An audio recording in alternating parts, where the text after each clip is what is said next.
Hi, welcome to the second edition of Pauline Interviews, part 2 on essential oils. And during our little break, I've been talking to Ash, and she just knows so much about this that I'm just so excited because there are about 200 different oils, and they do different things. And we don't want to get into too much technical things, but they can help with all sorts of things. Now, the one thing you told me is you use your intuition. So say I came in to you, let's do an example, and I said, I've got the stomach ache, or what might be a more typical problem? Anything. It can be typical. I mean, we have issues that crop up from time to time, as well as ones that just sort of cycle through at various times. Our hormones play a huge role in our overall health. So now, you told me you use intuition and muscle testing, right? Muscle testing is great. So how important is that? If somebody came in and they said, I need this because my immune system's shot, how would you begin to help them? I mean, would you... frankincense helps with the immune system, so would you test them with the frankincense? I honestly would first check to see if I'm the priority practitioner, because I may not be. You actually might need to go see an acupuncturist, an herbalist, a naturopath. But if I do determine that I am the correct practitioner to help you with this, then yes, we would proceed through to figuring out which oil or oil combination would actually help your body to work. So I understand intuition because I found out I was a little intuitive. So would you just talk to the person, all of a sudden it would tell you, yes, you're the right person, or you'd say, no, I can't help this person, you'd send them to a herbalist. Is that how it works? You would just get the That's what I do, because I want to make sure that that person gets to whom they need to see that's going to be able to help them. And if I'm not the right person, then I don't have any business trying to help them with something that's not within my scope. That is a great point, because my sister and I have talked about this a lot. There is always somebody out there who can help somebody with, but the hard part is to find that person. Yes, it's so I don't know. I mean, I don't think there's anything you can say or I can say. I would just say research, or go by friends and say, who helped you, and then see if that person would help you. Unfortunately, not everybody you see would be intuitive like you and send them somewhere else. Hopefully they will, but I don't see that happening. So we're talking about essential oils. And can essential oils be used, we talked about health and healing, for emotional trauma? Absolutely. So for instance, lemon is really great to help with anxiety.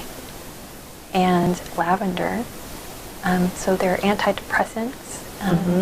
There are ones that help with anxiety. There are ones that help us just to relax, which can be a huge part of processing emotional disturbance. Is if our bodies can relax, then our minds can get out of that parasympathetic state and get into where we digest again, where our brains are functioning again, and we can actually calm down, our emotions can settle down, and adrenaline kind of dissipates out of our bloodstream, and all of that helps us to emotionally process upset.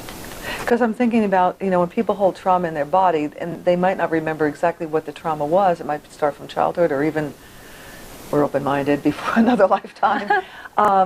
And there's things like tapping, emotional freedom technique, and also rapid eye therapy. Yes. So can essential oils do about the same thing that rapid eye? And I personally am of a mind that we actually need, I will call it a team.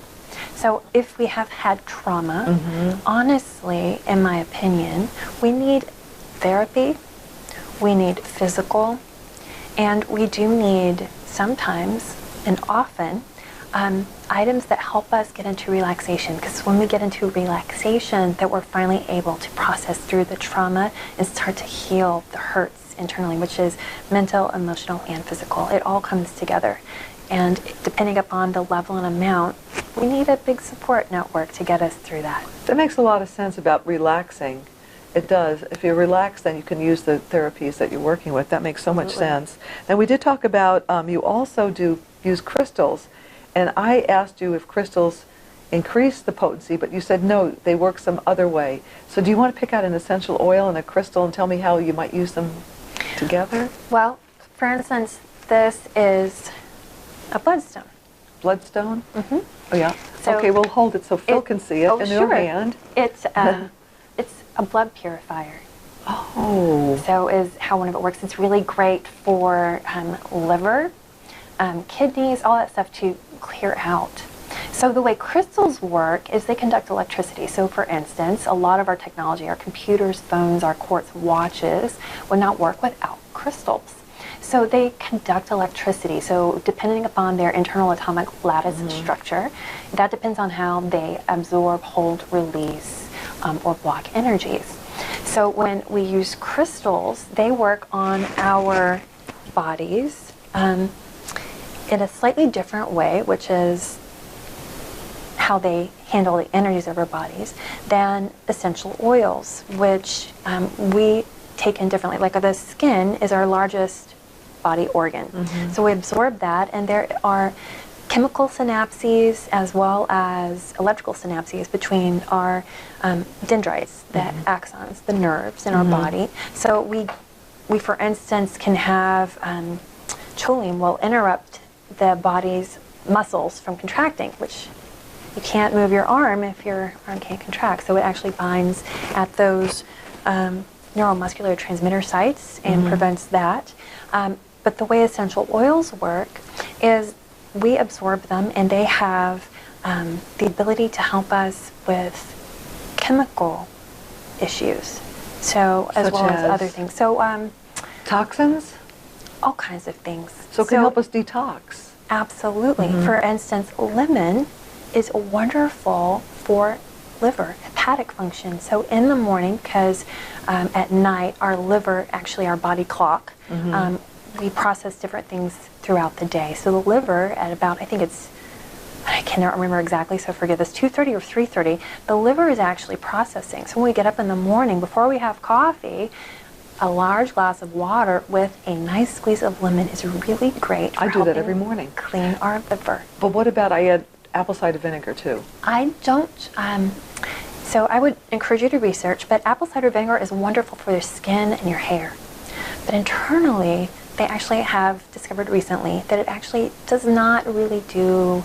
So just better plain lemon water. Yes. I do that. It's so good for you. Yes. So can I put the apple cider vinegar on my skin? That's what I use. I dilute Really? that. That is my. You're a wealth of information. astringent. I'm not going to let you go today.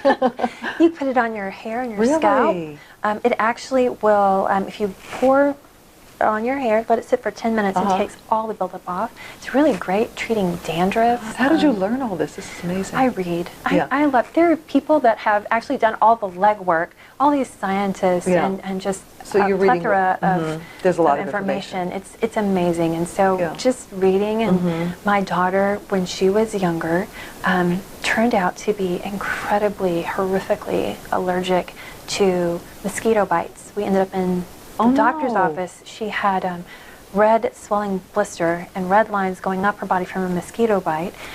Just an ordinary mosquito, not a mosquito Ordinary mosquito. carrying any. It was about this big around, hard as a rock, and she ended up with a bacterial infection on top of it within 2 days. So I was determined my child was not going to get more mosquito bites, so I didn't want to put DEET or any of that other stuff, so I started researching. That's basically how I got into plant healing as a secondary. The first was cleaning, but actually cloves are fantastic mosquito repellents. Wow. So that's what we use.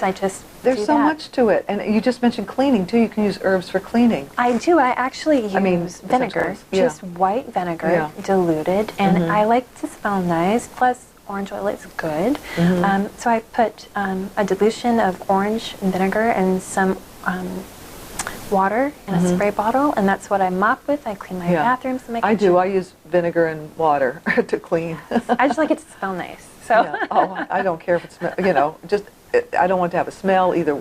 It can smell nice, but as long as it cleans. Yes, and what's wonderful about vinegar is it does not actually destroy the skin's natural fauna and flora. Wow. So a lot of other chemical cleaners do. So you actually are opening your skin up then to fungal, viral, or bacterial infections. So it's kind of really nice to have something that doesn't interfere with your own natural protection that you have. Yeah, I know. That's why it's not that good to use the antibacterial soap on your skin. You don't want to do that. Yes. So we were talking about how wonderful these essential oils are. They're antifungal, antibacterial. I lost my notes, but they're a bunch of good stuff. Also, they're frequencies, too, aren't? And our bodies are frequencies, or electrical frequencies.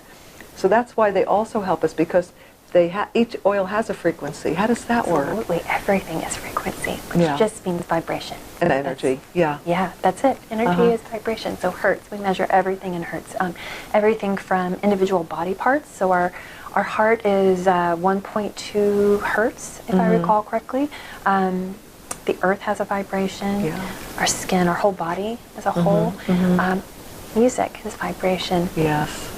Color is Yes. vibration. So Yes. the rainbow is, each one has a particular range of frequency. Our emotions are vibration. So for instance, shame is the lowest vibration at 20 hertz, all the way up to enlightenment, which is like 700 plus or 800 plus hertz. So when we start working with vibration, we're actually getting rid of low vibrations. And Which we raising want the to. vibration. We do, because that's what helps us treat all types of different issues. Because when you have a low vibration, you attract low vibrations when your vibration is higher. So this just made me, this is kind of selfish in a way, not really, but can you raise vibration so that with the oil so that you can attract really good into your life? Well, it's not selfish. That's that's not selfish at all. I think that's actually Yeah. quite smart. I actually don't know the answer to that, essentially, because our bodies have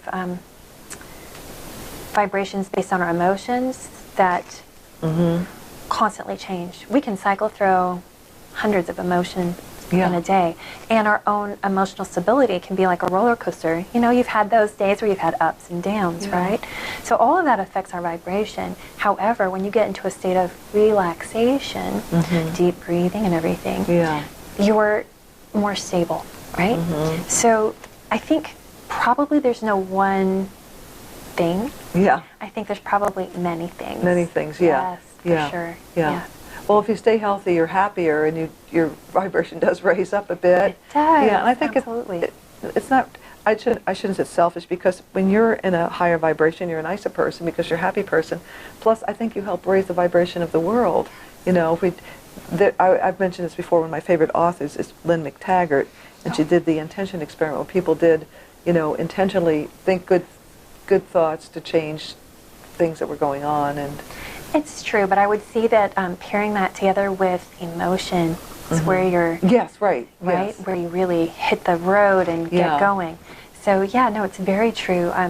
So for instance, we talked about shame being 20 hertz, while anger, fear, each of those, courage at 200 hertz. So each time you're getting a little bit more positive emotion, you feel better. And not only emotionally, your physical body actually feels better when you're in a good state. So even though you might have a broken toe, say for instance you're watching a comedy special and you're just laughing, it's hilarious, you're not thinking about that toe. No. You're fully engaged Absolutely. and enjoying yourself.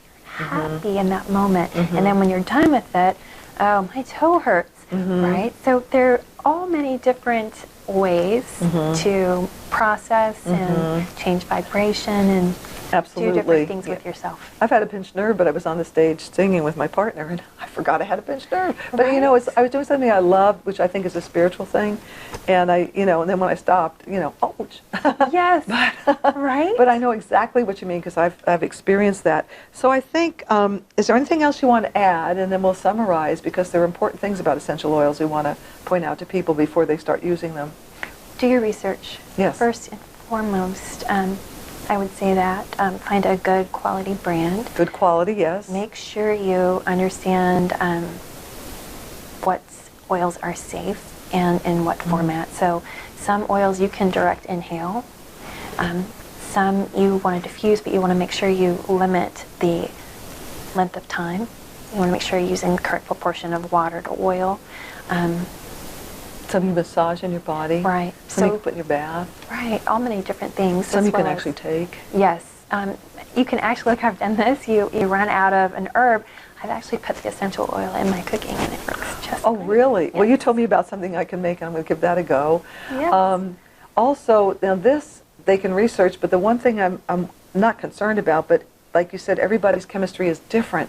So unless they have an expert like you or somebody to help them muscle test, can they muscle test themselves to see if they should take it? You always can. Okay. Absolutely. Just learn the technique Yeah. and do lots of trial and error on things that don't matter.